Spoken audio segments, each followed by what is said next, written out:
Baiklah,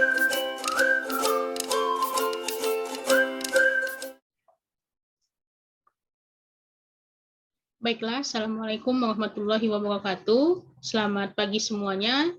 Di sini saya Diana Nisa Putri dengan NIM 82061620003 akan mencoba memaparkan hasil dari resume saya. Baiklah, saya akan men-share screen-nya sekarang.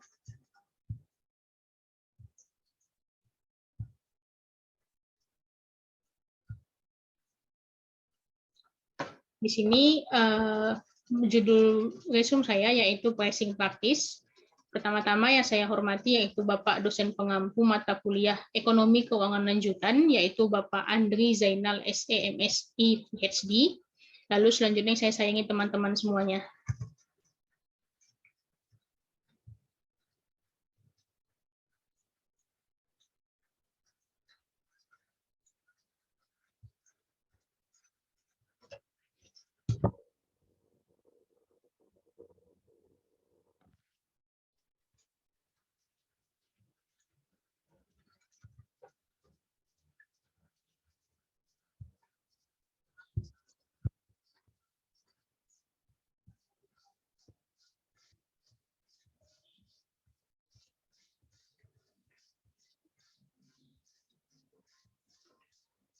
Baiklah, pertama-tama kita akan memasuki dari konsep apa itu pricing practice.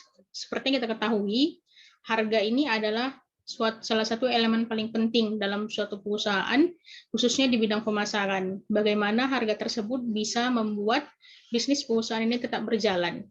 Seperti yang kita tahu juga, jika perusahaan menentukan harga yang terlalu rendah, maka tidak akan mendapatkan keuntungan ataupun barang tersebut tidak akan memenuhi cost dari yang sudah dilakukan oleh perusahaan. Sementara jika harga terlalu tinggi, bisa saja barang tersebut tidak akan dilirik oleh masyarakat lainnya.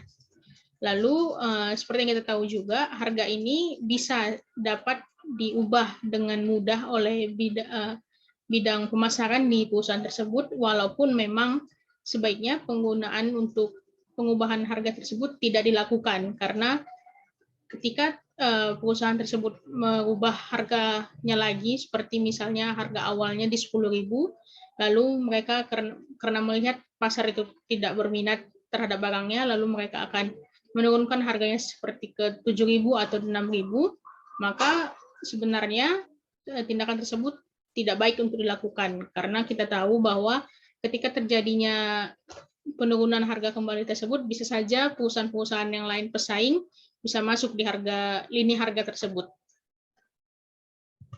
Lalu selanjutnya terlampir di slide ini ada kurva, di mana kurva pricing practice ini atau penentuan harga miring ke bawah, yaitu di mana di titik ini monopoli demand atau permintaan monopoli, lalu di titik produk marginal atau di titik PM ini bertemu dengan titik QM atau quantity marginal, maka disinilah akan terjadinya monopoli profit, yaitu keuntungan dari monopoli. Lalu di titik antara ACM atau average cost marginal bertemu dengan titik dari QM ini di bawah, maka terjadilah marginal cost. Sementara ketika di titik PL ini bertemu dengan titik QL, maka terjadilah entrance residual demand curve, di mana ketika perusahaan lain memasuki pasar monopoli, ketika seperti yang sudah saya jelaskan di sebelumnya, misalnya harga awal range harganya itu sekitar 10.000. Namun karena dia sebagai perusahaan baru, dia akan mencoba untuk menurunkan harga sendiri dengan harga 7.000, maka dia tidak akan mengalami keuntungan, karena titiknya yang seharusnya mengalami keuntungan itu di produk yang ini, di monopoly profit. Lalu ada studi kasusnya mengenai pricing practice, di mana ketika perekonomian global ini sedang tidak stabil dan jatuh pada saat pandemi COVID-19, seperti yang kita ketahui, COVID-19 ini membuat seluruh sektor melemah, yang diakibatkan oleh COVID-19 tersebut. Namun hal yang sebaliknya terjadi di Amerika Serikat pada bulan Oktober 2020 menurut indeks rumah FHFA, di mana mereka menemukan bahwa bisnis perumahan dan properti di sana lebih meningkat sebesar 10,2% per tahun dibandingkan dengan tahun sebelumnya sebelum COVID-19. Sehingga para ahli di sana menentukan bahwa ada atau tidaknya pandemi COVID ini tidak terpengaruh di bisnis perusahaan, khususnya sektor perumahan dan properti. Baiklah, di sini ada daftar pustaka yang saya gunakan sebagai resume saya. Lebih dan kurangnya hanya ini yang bisa saya sampaikan. Lebih dan kurangnya saya mohon maaf. Wassalamualaikum warahmatullahi wabarakatuh.